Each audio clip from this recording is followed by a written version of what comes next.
Timothy Alberino. He is my personal recommendation and pick uh, as the number one candidate, the guy that should replace Dr. Stephen Greer as the spokesman of the Greer camp, and you should swap him out. Doesn't mean Greer's not around. He can still keep doing his thing, but have Timothy do the PR part of things.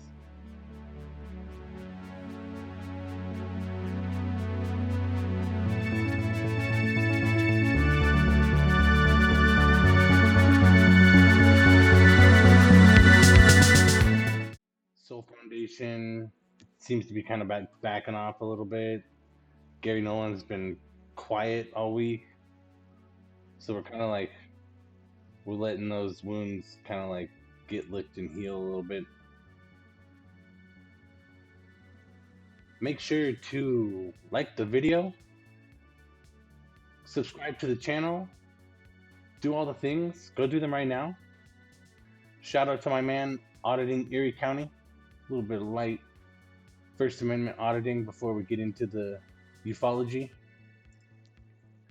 This week we started off with UAP Gerb, deep underground military bases, domes, UFO legacy programs. Got yourself an hour and a half of just fire hose ufology about all the different facilities, military bases, research facilities. Got a good 20 minutes here of Hamilton's map, which is fantastic.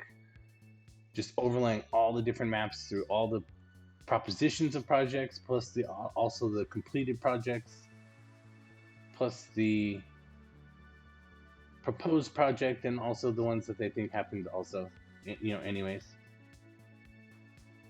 Weaponized.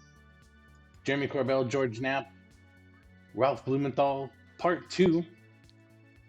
Going over John Mack book in detail. This is a lot of fun for me because it's nice to see Jeremy Corbell coming out of his crybaby phase. It's nice to see Jeremy Corbell coming out of his crybaby phase. So we're not doing Congress crybaby anymore. We're back to Battle Helmet. George Knapp seems to be cool with that. They go through everything that's John Mack, including the Inquisition at Harvard, that Danny Sheehan kind of blows up, and then his work on basically everything else that was paranormal and weird and heebie-jeebie after that, because he didn't get kicked out. So he did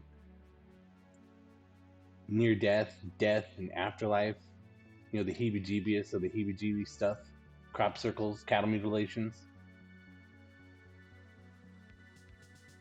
John Mack's a fun character. You can watch John Mack YouTube videos. There's 40 hours of John Mack stuff on John Mack YouTube channel. Chris Ramsay, one of my favorites. Can't get enough. Third Eye Drops with Michael Phillip. Michael Phillip says at the very beginning that Chris Ramsay is basically one of the best in the current ufology sphere, and that's totally true. That he's a great ufologist, firstly, but also his production, his podcast is just amazing and probably the best. And I agree with him. I think it's good stuff. I watch every episode, no matter how heebie-jeebie. That's even the reason I started watching him, is because I wanted to kind of focus more on the heebie-jeebie stuff, the stuff that made my skin crawl a little bit, and maybe I'd switch to watch something else. And right at that time is when Chris Ramsay kind of hit the scene with the stuff that he was covering and remote viewing and etc. This is 2 hours of him just kind of being a UFO bro with his pal here and talking about things, but he really weaves it in really well and talks about the significance of how he can do magic and use that perspective to see how ufology and disclosure is working and works. Need to Know Extra. This is the Bruce Zabel solo version of Need to Know. It's Ross Coulthart light. It's an hour, and he's got his buddy on there, Don Schmitt, who's basically the only guy doing Roswell anymore. Significant points that they make is that Roswell could be the solution to it all. you know, the government could do disclosure tomorrow by just releasing everything and talking about everything that it knows about Roswell and telling us everything. And it could be the keystone. We figure the rest out from there pretty easily. Don Schmitt says that he started as a skeptic and now, you know, he's devoted his whole life to it. And it seems like there was a flying saucer that crashed and the government said so, and then he's been covering it up ever since with really terrible lies. Timothy Alberino, great interview here.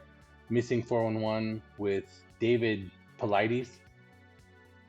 This is modern UFO alien abduction cases. So it's really fun.